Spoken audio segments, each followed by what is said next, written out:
We're back with Richard Southern. And Richard, there's no shortage of intriguing stories to chat about today. Let's begin with something that many Canadians are struggling to explain.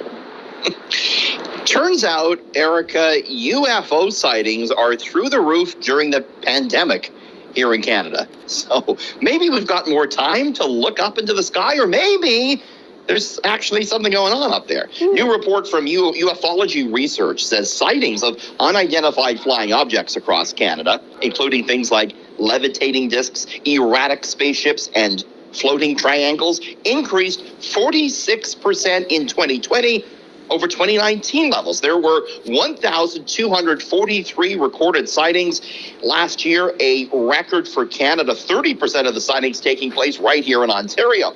And before you go and call all these people crackpots, Erica, we've talked about the fact that the U.S. government has admitted that its military pilots have recorded, things they can't explain, craft moving, defying the laws of physics, and the Pentagon due to release a report before June 1st detailing what the U.S. government knows. So who knows, there might be something to this. You see a lot of strange things. You got to look at me every day, right, Eric? No, not at all. But I will say for the UFO part of it, I think a small percentage are actually unexplained. The rest of them you can sort of attribute to balloons or planes or something like that. Or too many cocktails or maybe something. Maybe that too. There's something to it. Maybe we'll get more in this report. We'll let you know about that when we get it in from the U.S. government. All right. And speaking of space, we could be seeing some... There's a whole fleet of them. Look on the SA. My gosh. These 3 videos, released by the Department of Defense, have changed the way many people see what we can't explain. The moment you mention UFO, immediately what comes to mind are little green men, tinfoil hats. That's not at all what we're dealing with.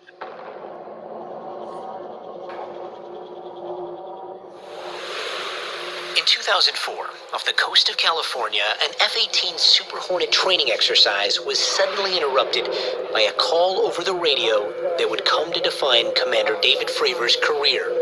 There's certain things in your life where you just remember in vivid detail what happened.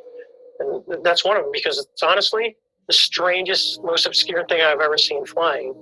Fravor, the commanding officer of the Navy's Strike Fighter Squadron 41, and another F-18 scrambled to check out an unusual radar blip 80 miles off the coast. So as we're looking around, the backseater in the other airplane comes up and says, "Hey, Skipper, do you see?" And before he says it, I'm like, "Dude, do you see that?"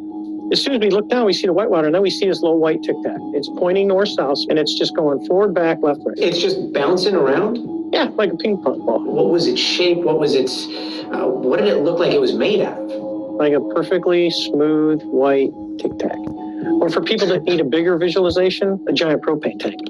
Fravor says the F-18s began circling, Fravor at 20,000 feet, and the so-called tic-tac only about 50 feet above the surface of the water.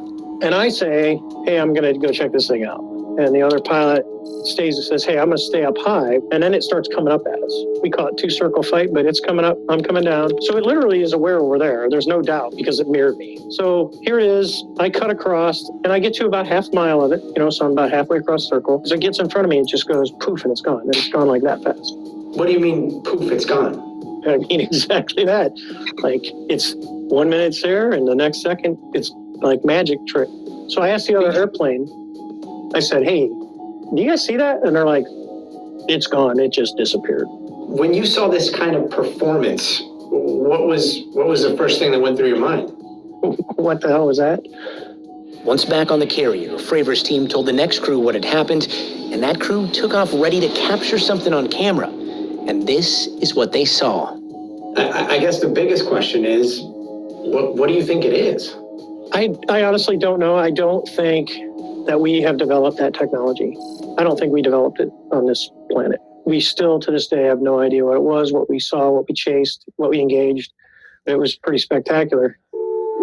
A report from that incident eventually made its way to the Pentagon and crossed the desk of Luis Elizondo, the former director of the Advanced Aerospace Threat Identification Program. In essence, what that program was an investigatory body looking at what we call the UAP, probably in the vernacular, it's better known as the UFO phenomenon.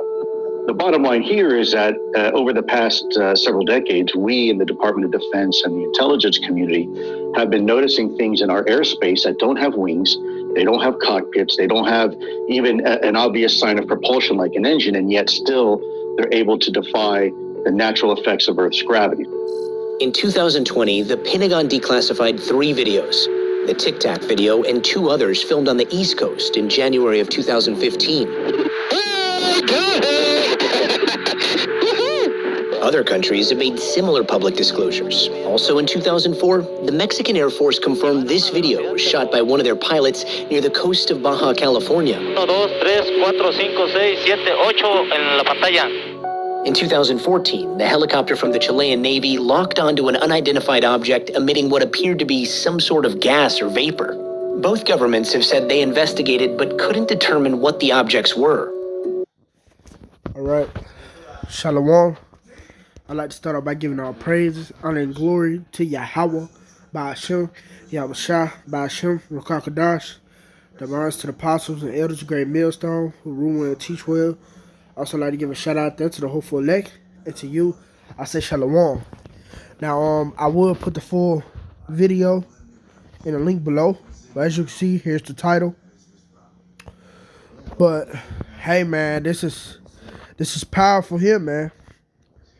You know, this is actually it's actually bringing joy to the spirit, man. You know, because this, you know, man, this is man, Salaki, I'm a little excited. But you know, man, this lets us know, man, our time is near, man. The time is very, very close. You know, we're right there, one step away, man. You know, for all hell break loose.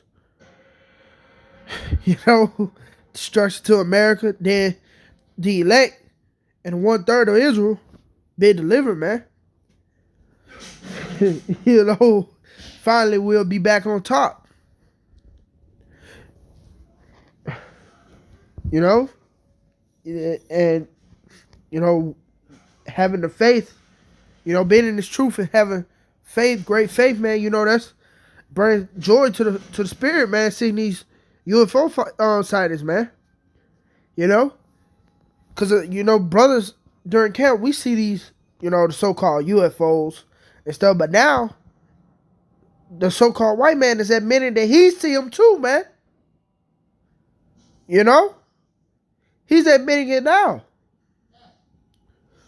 So, like I did a lesson the other night, you know, this man, we know that this man know what's going on, man.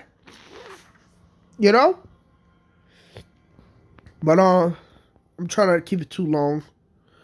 Let's get right to some couple of scriptures I have. All right. Romans 13, verse 11. It says, and that knowing the time, that now it is high time to awake out of sleep, for now is our salvation nearer than when we believe. Man, it's that time is closer than what we believe, man. You know, we know it's the season, but things are moving pretty quick. Much quicker than usual, man. The times are changing. You know? Let me give one more precept. Yeah, I'm getting ready to just close it out. This one meant to be long. Just a little something short. You know, I just had on the spirit. All right, this Acts 1, verse 6. When they therefore were come together, they asked of him, saying, Lord, wilt thou at this time restore again the kingdom to Israel? And he said unto them, it is not for you to know the times or the seasons which the Father has put in his own power. But ye shall receive power after that the Holy Spirit is come upon you. And ye shall be witnesses unto me both in Jerusalem and in all Judea and in Samaria and unto the uttermost part of the earth. And when he had spoken these things, while they beheld, he was taken up, and a cloud received him out of their sight. Now, if you have any understanding, you know that cloud is talking about that so-called UFO. That's basically what that cloud is talking about. In verse 10, and while they looked steadfastly towards heaven as he went up, behold, 2 men stood by them in white apparel, which also said, Ye men of Galilee, why stand ye gazing up into heaven? And this same Yahawashi, which is taken up from you into heaven, shall so come in like manner as ye have seen him go into heaven. So he's going to come back the same way that he left out, man. You know? And we're seeing these so-called UFO sightings, man. We know the Lord is on his way back, man. You know? This is awesome. This is great, man. Call Allah Yahawah Bahasham Yahawashi, man. We almost out of here, brothers. You know, and you few sisters that are sincerely in this truth as well. We're almost out of here, man. So let me go back to that Romans real quick. I want to read verse 12. The night is far spent, the day is at hand. Let us therefore cast off the works of darkness and let us put on the armor of light. So it's time to put on that armor of light, man. You know, this is the time to wake up. Wake out of sleep. Repent, man. You don't have long. You know? And with that, man, I'm saying shalom. Lord willing, it was edifying. And I'll be giving our praise, honor, and glory to Yahawah, Bahasham, Yahawashi, Bahasham, Rakakadash. Damans to the apostles and elders, the great millstone who rule well and teach well. I also like to give a shout out there to the hopeful elect. And to you, I say shalom.